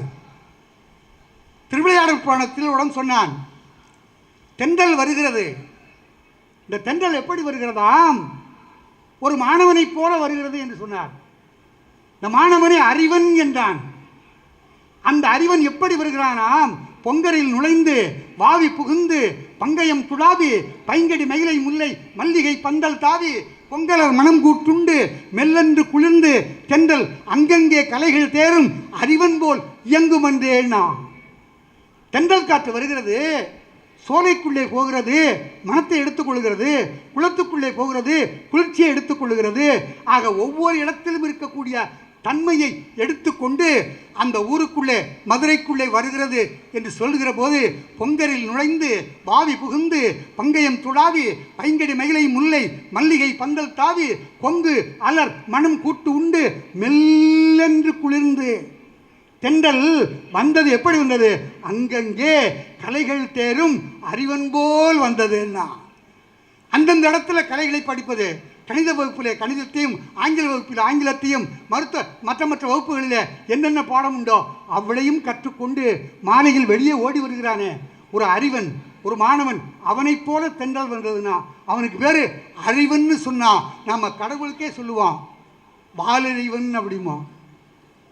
வாலறிவன் நற்றால் தொழாரெனின் கற்றதனால் என்ன பயன் அப்படிங்கிற மாதிரி. அப்போ நாம அறிவன், இறைவன் வாலறிவன். அந்த அறிவுள்ள சமூகம் எழ வேண்டும் என்பதை அரசு நினைத்து செய்கிறது. அதில் நான் என்னை பொறுத்தவரைக்கு இயற்கை என்பதை பற்றி மட்டும் 10 மணித்துளிகள் சொல்லியிருக்கிறீர்கள். எங்களாலே 1 மணி நேரத்திற்கு குறைந்து உரையாற்றி பழக்கம் இல்லை. ஆனாலும் வேறு வழி இல்லை. 10 மணித்துளிகளுக்குள்ளே சொல்வதற்கு முயற்சி செய்கிறேன். அருமையாக சொன்னால், வானார்ந்த பொதியின் மிசை வளர்கின்ற மதியே, மன்னியமு வேந்தர்களும் அடிவளர்ந்த மகளே, தேனார்ந்த தீஞ்சுனைசால் திருமாலின் குன்றம், தென்குமரி ஆயிடநெற் செங்கோல்கள் செல்வி, காணார்ந்த தேனே கற்கண்டே நற்கனியே கண்ணே கண்மணியே அக்கற்புலம் சேர்த்தேவி, ஆனாத நூற்கடலை அழித்தருள் அமிழ்தே, அம்மே நின் சீர் முழுதும் அரைதில் யாருக்கு எழுதேனா. ஏ தமிழ்த்தாயே, உன்னுடைய சிறப்புகள் முழுவதையும் சொல்லுவதற்கு யாரால் முடியும்? நீராறும் கடல் உடுத்த நிலமடந்த கிளிலொழுகும் சீராறும் வதனமென திகழ்வரத கண்டமதில் தெக்கணமும் அதில் சிறந்த திராவிட திருநாடும் தக்க சிறு புரை முதலும் தரித்தனரும் திரளுமே அத்திலக வாசனை போல் அனைத்துலகம் இன்பமுற எத்திசையும் புகழ்மணக்க இருந்த பெரும் தமிழனங்கே. பல்லுயிரும் பல உலகும் படைத்தளித்து துடைக்கினுமோர் எல்லையறு பரம்பொருள் முன் இருந்தபடி இருப்பது போல் கன்னடமும் கழிதெலுங்கும் கவின் மலையாளமும் துளுவும் உன் உதிரத்து உதித்தெழுந்து ஒன்று பல ஆயிடினும் ஆரியம்போல் உலகவள கழிந்தொழிந்து சிதையாவுன் சீரிடமை திறமையந்து செயல்மறந்து வாழ்த்துதுமேனா. அந்த வாழ்த்துக்குரிய என் தமிழ்த்தாய், வாழ்த்துக்குரிய தமிழ்த்தாய் சங்க இலக்கியத்தில் இருந்து இன்றைக்கு இருக்கிற தற்கால இலக்கியம் வரை இன்றைக்கு மிளர்களார். அதில் சங்க இலக்கியத்தில் இருந்து இக்கால இலக்கியம் வரை இருக்கக்கூடிய இயற்கை எப்படி இருக்கிறது என்பதை சொல்வதற்கு நாங்கள் 3 பேர். அதனுடைய மரபு எப்படி இருக்குது என்று சொல்வதற்கு 3 பேர். ஆக மரபும் இயற்கையும் 2 கலந்த இலக்கியங்கள். 10 பாட்டு, 8 தொகை, 18 கணக்கு, 36 நூல்கள். முருகு பொருணாறு, 12 முல்லை, பெருகு வளமுதிரை காஞ்சி, மருதுனிய கோல நெடுநல் வாழை, கோல் குறிஞ்சி, பாலை கடாத்தோடும் 10, நற்றினை நல்ல குறுந்தொகை 500 ஒத்த 10 ஓங்கு பரிபாடல் கற்றறிந்த அரையத்தும் கரியோடு அகம்புறம் என்று இத்திரத்த 8 தொகை, 4 அடி 4 மணி 40 5 இணை 3 கடுகம் கோவை பழமொழி மாமூலம் இன்னிலிசல் காஞ்சியோடு இயலாது என்பவே கைநில அவாம் கீழ் கணக்கு. இது ஒரு 18, அது ஒரு 18, 36 நூல்கள். அதற்கு பின்னாலே காப்பியங்கள், அதற்கு பின்னாலே சிற்றிலக்கியங்கள், அதற்கு பின்னாலே புராணங்கள். இவற்றிலே எல்லாம் இயற்கை எப்படி மிளர்கிறது என்று சொன்னால் தொடர் சொற்பொழிவு மாதிரி 5 நாளைக்கு பேசணும். இதை 10 நிமிடத்துக்குள்ளே சொல்லியிருக்கீங்க. ஒவ்வொரு செய்தி மட்டும் அதிகமாக போகல. யாயும் யாயும் யாயும் யாராகியரோ, எந்தையும் நுந்தையும் எம்முறை கேளு, நீயும் நானும் எவ்வழி வருதும். இதுவரைக்கும் ஒன்றும் பிரச்சனையே இல்லை. இதுவரைக்கும் இயற்கைக்கு வேலையே இல்லை. இதுவரைக்கும் ஆணும் பெண்ணும் சந்தித்து கொண்டது தான். யாயும் யாயும் யாராகியரோ, எந்தையும் நுந்தையும் எம்முறை கேளிர், நீயும் நானும் எவ்வழி வருதும். அதுக்கப்புறம் அக்ஷாம் பாருங்க, ஒரு இயற்கையை செம்புல பெயல் நீர் போல அன்புடை நெஞ்சம் தாம் கலந்தன வேணா. இதை எவனும் சொல்ல முடியல உலகத்தில். இதுவரை எவனும் அப்படி ஒரு ஓமையை காட்ட முடியவில்லை. அதை இயற்கையிலிருந்து காட்டினான். செம்புல பெயர் நீர், சிவந்த நிலத்தில், இந்த கரிசல் நிலத்தில் பெய்கிற மழை எப்படி கருப்பாக தெரியாவிட்டாலும் அது இந்த களிமண் போல் தெரிகிறது அல்லவா? அதுபோல சிவந்த நிலத்தில் பெய்த மழை சிவப்பாக இருக்கும். அந்த சிவப்பையும் அந்த தண்ணீரையும் பிரித்துவிட முடியாது. அதுபோல அன்பே நம் இருவரையும் பிரித்துவிட முடியாது. அப்படிப்பட்ட காதல் எப்படி செம்புல பெயல் நீர் போல. உங்கள் அப்பா யாரு, எங்கள் அப்பா யாரு தெரியாது, நீ யாரு நான் யாரு தெரியாது. இப்போ சந்திச்சுக்கிட்டோம். நீயும் நானும் எவ்வழி வருதும், செம்புல பெயல் நீர் போல அன்புடை நெஞ்சம் தாம் கலந்தனவே என்று அற்புதமாக சொன்னான். அந்த அந்த அந்த சங்க இலக்கியத்திலிருந்து வரக்கூடிய அதில் 1000 உண்டு. ஒன்று போதும். அடுத்தது நான் காப்பியத்துக்கு வரணும். 10 நிமிஷம் இல்லையா? எங்களெல்லாம் இப்படி கட்டி போடக்கூடாது. இதை விட எங்களுக்கு 10 வருஷம் ஜெயில் தண்டனை கொடுத்துருங்க. மைக்குக்கு முன்னால் வந்துட்டா ஒரு நாளைக்கு கூட்டமே இல்லைன்னா கூட தமிழரை தூக்கி இப்படி பிடிச்சாலோ பெரியவர்களே தாய்மார்களே நன்றி வணக்கம் அப்படின்னு வச்சுருவோம். அப்படி இருக்கக்கூடிய ஒரு ஒரு ஒரு ஒரு ஒரு ஒரு அமைப்பு. சிலப்பதிகாரம் என்ற ஒரு காவியம். காதொழிலும் குண்டலமும் கைக்கு விளையாபதியும் மீதொழில் சிந்தாமணியும் மெல்லிடையில் மேகலையும் சிலம்பார் இன்ப போதொழிற் பூந்தழினையும் பொலியச் சூடி பொன்மொழி சூடாமணியும் பொலியச் சூடி நீதியொளி செங்கோலாய் திருக்குறாய் தாங்கு தமிழே உன்னிடத்தில் இருந்து எடுக்கிறேன். அந்த சிலப்பதிகாரத்தை ஆரம்பிக்கிற போதே சொல்கிறான், கடவுள் வாழ்த்து இல்லை, விநாயகர் வாழ்த்து இல்லை, சரஸ்வதி வாழ்த்து இல்லை. எடுத்தவுடனே இயற்கையை சொன்னான். திங்களை போற்றுதும் திங்களை போற்றுதும்னா, ஞாயிறு போற்றுதும் ஞாயிறு போற்றுதும்னா, மாமலை போற்றுதும் மாமலை போற்றுதும்னா. திங்களை சொன்னான் நிலவு, ஞாயிற்றை சொன்னான் சூரியன், மழையை சொன்னான் வாழ்விக்கிற பொருள், வாழுகிற ஊரை சொன்னான் பூம்புகார் போற்றுதும் பூம்புகார் போற்றுதும்னா. ஆக தொடங்குகிற போது இயற்கையை வைத்துக்கொண்டு சொன்னான். ஆற்றை பார்க்கிற போது கூட மருங்கு வண்டு சிறந்தாற்ப மணிப்பூ வாடை அதுபூத்து கருங்கையற்கண் விழித்தொல்கி நடந்தாய் வாழி காவேரி. காவேரி நடக்கிறாள், மேலே ஆடை போர்த்து கொண்டு நடக்கிறாள். என்ன ஆடை போர்த்திருக்கிறாள்? பூவாடை போர்த்திருக்கிறாள். மருங்கு வண்டு சிறந்து ஆர்ப்ப மணிப்பூ ஆடை அது போர்த்து கருங்கையற்கண் விழித்து ஒல்கி நடந்தாய் வாழி காவேரின்னா. மதுரைக்கு வர்றான், சோழ நாட்டில் காவேரியை பாடிட்டான். மதுரைக்கு வர்றான், கண்ணகி பார்க்கிறா, ஆறு போல ஒன்று ஓடுகிறது நகருகிறது, ஆனால் ஆறாக தெரியவில்லை. கண்ணகி அச்சப்படாதே, இது வேறொன்றும் இல்லை, வையை என்னும் பொய்யா குலக்கொடி. இந்த வையை என்னும் பொய்யா குலக்கொடி எப்படி வர்றா? இது புனர் முடிச்சு அதுவும் தயவு கூர்ந்து முடிக்குவோமா? வேறு என்ன பண்ணுறதுயா? வண்டி ஓடிடுச்சியா, பிரேக் போட முடியலையா, பிரேக் போட்டாலும் பிடிக்க மாட்டேங்குதுயா. பிரேக் போட்டால் கூட அது சொல்லணும்னு ஆசை. உங்களுக்கு தெரியுமா, நான் முதல்ல டிஎன்பிஎஸ்சி பாஸ் பண்ணி நான் ரெவன்யூ டிபார்ட்மெண்ட்டுக்கு தான் போனேன். ரெவன்யூ டிபார்ட்மெண்ட்டில் 3 வருஷத்துலேயே ரிசைன் பண்ணிட்டு வந்தேன். எங்கள் பிஏ2 கலெக்டர் சொன்னார், நீ முட்டாளாடானார். என்னையா அப்படின்னு, டிஎன்பிஎஸ்சி எழுதி ரெவன்யூ டிபார்ட்மெண்ட்டு கமர்ஷியல் டேக்ஸ் டிபார்ட்மெண்ட்டும் இதாண்டா நம்பர் 1 டிபார்ட்மெண்ட்டு, இதை விட்டு போறேன்னாரு. ஐயா என்னால் இங்கே இருக்க முடியாது, நான் ஃபைல் எடுத்து வச்சுக்கிட்டு அதுக்கு வந்து பிஎன்ஆர் போட்டு மனுவில் மனுவில் சொல்வது வாஸ்தவம், இவருக்கு ரேஷன் அட்டை வழங்கலாம். இது எனக்கு வேலை இல்லையா? இதுக்கு நான் இந்த உலகத்துக்கு வரலையா? ரிசைன் பண்ணிட்டு ஓடியாண்ணே. வேலைக்கு என்ன செய்வேன்னா 4 பள்ளிக்கூடத்தில் பேசி பிழைச்சிடுவேயாண்ணே. 56 வருஷமாக பேசி கொண்டிருக்கிறேன். ராஜபாளையத்துக்கு பக்கத்தில் ஆனந்தி அம்மா ஊருக்கு ஒரே ஒரு சுவர் தான், சஞ்சீமரா மட்டும்தான். இதே விருதுநகர் தான் என்னை பட்டதாரி ஆக்கியது. இதே விருதுநகர் தான் நான் பட்டமேற்படிப்பு படிப்பதற்கு அடித்தளமாக இருந்தது. 1969ஆம் ஆண்டு காந்தியினுடைய நூற்றாண்டு விழா. அந்த காந்தி நூற்றாண்டு விழாவுக்கு 100 நிகழ்ச்சிகள் அமைத்து கொடுத்தார் எங்கள் பேராசிரியர், பாலிடிக்ஸ் பேராசிரியர் நம்முடைய விவேகானந்தன் ஐயா அவர்கள். அன்றைக்கு பேசத் தொடங்கினேன்.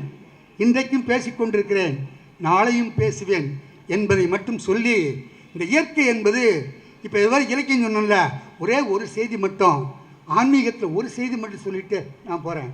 சைவத்திலையும் வைணவத்திலையும் ஒன்று இயற்கைக்கு.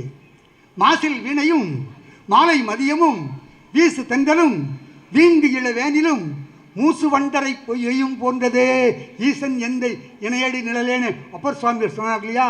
என் ஈசன் எந்த இணையடி நிழல் எப்படி இந்த இயற்கைகளைப் போல மாசில் வீணை மாலை மதியமும் வீசு தென்றல் வீங்கு இளவேனில் இந்த இயற்கையை எடுத்து வைத்துக் கொண்டு சொன்னார். அதே மாதிரி திருமங்கை ஆழ்வார் சொன்னார், நான் திருக்கோவலூரில் எம்பெருமானை பார்த்தேன். எந்த திருக்கோவலூர்னு சொன்னார்? கோங்கரும்பு சுரபுன்னை குறவார் சோலை தீங்கரும்பு கொங்கரும்பு சுரபுன்னை குறவார் சோலை குளாம்பண்டு குளாம்பரி வண்டு பாடும் பாடல் கேட்டு தீங்கரும்பு கண்வளரும் கலவி சூழ்ந்த திருக்கோவலூரதனில் கண்டே நானேன்னா. பயிர் இசை கேட்டு பயிர் வளரும் என்ற தத்துவத்தை அன்னைக்கு சொன்னான். அது அண்ணாமலை பல்கலைக்கழகத்தை நிரூபித்தான். நான் கையில் வச்சிருக்கிறது உண்மையிலேயே முடிக்க முடியாத அளவுக்கு நான் சிரமப்பட்டுத்தான் போகிறேன். பெருமக்களே, ஒரே ஒரு செய்தி, அரை நிமிடம் தான். படிக்க முடியாதவனுக்கு கூட, கண் பார்வையற்றவனுக்கு கூட, ஒரு மாற்றுத்திறனாளி கூட படிப்பதற்கு உரிய முறையை இந்த நாடு கண்டுபிடித்தது. அந்தகக்கவி வீரராக முதலியார் என்பவர் பார்வையற்றவர். அவரை அவருடைய தந்தை மடியிலே போட்டுக்கொண்டு முதுகிலே எழுதி காட்டினார். இது ஆனா, இது ஆவண்ணா, இது ஈனா என்று மடியிலே போட்டு எழுதி காட்டி அவர் பின்னால் என்ன சொன்னார்? 7000 கோடி எழுதாது தன்மனத்து எழுதி படித்த விரகன் இமசேது பரியந்தம் எதிரிலா கவி வீர ராகவன் விடுக்கும் ஓலைன்னு சீட்டு கவியில அருமையாக பாடினார். ஹெலன் கெல்லர் என்கிற ஒரு அம்மா, அந்த அம்மாவுக்கு கண்ணும் தெரியாது, காதும் கேட்காது. அந்த அம்மாவுக்காக தொடு பயிற்சி கல்வி ஒரு அம்மா கண்டுபிடிச்சாங்க. ஆக மாற்றுத்திறனாளி கூட கற்றறிந்த சான்றோராக வர முடியும் என்பதை நம்முடைய நாடு நிரூபித்திருக்கிறது. 2 கண் பார்வையும் இல்லாதவன் கடவுளை பார்க்க முண்டி எடுத்து கொண்டு போனான். பக்கத்தில் இருக்கவங்க கேட்டான், முட்டாப்பையில நீ போய் என்னடா பார்க்க போற? சாமி உன்னால் பார்க்க முடியுமா? பார்வை இல்லாதவனா? அதுக்கு அவன் சொன்னான், ஐயா என்னால் சாமியை பார்க்க முடியாது, ஆனால் சாமி என்ன பார்க்க முடியலையா அண்ணா. அந்த நம்பிக்கை. எனவே பெருமக்களே, இயற்கை இல்லாமல் வாழ்க்கை இல்லை. இழுக்கின்ற மூச்சு இயற்கை, விடுகிற மூச்சு இயற்கை, உண்ணுகிற உணவு இயற்கை, வாழுகிற வாழ்வு இயற்கை. இயற்கை இல்லாமல் எதுவும் இல்லை என்று சொல்லி இந்த நல்ல வாய்ப்பை வழங்கிய மாவட்ட நிர்வாகத்திற்கு துணை நின்ற அத்தனை பெருமக்களுக்கும் மிக பணிவான வணக்கத்தை சொல்லிக்கொண்டு, நம்முடைய சகோதரர் தம்பி ராமையா அவர்கள் ரொம்ப சிறப்பாக பேசினார். அவர்களை பார்த்தோன்னே எனக்கு கும்கி தான் ஞாபகத்துக்கு வரும். அதுக்கப்புறம் இல்லைன்னா நம்முடைய சமுத்திரக்கனியோடு அவருக்கு வில்லனை நடித்தார் இல்லையா, சாட்டையா, சாட்டை இன்னும் நடிப்பு தெரியும் அது. அப்படிப்பட்ட அவர்கள்லாம் வந்திருக்கிறார்கள். வேறு ஒரு வாய்ப்பு அமைகிற போது மணிக்கணக்காக தமிழை பற்றி பேசணும்னா தண்ணி குடிக்காமல் 3 மணி நேரம் பேசுவேன். அந்த ஆற்றலை எனக்கு கொடுத்தது என் தமிழ். நல்ல வாய்ப்பிற்கு நன்றி, வணக்கம். தொடர் பேச்சு நாயகனுக்கு நன்றி.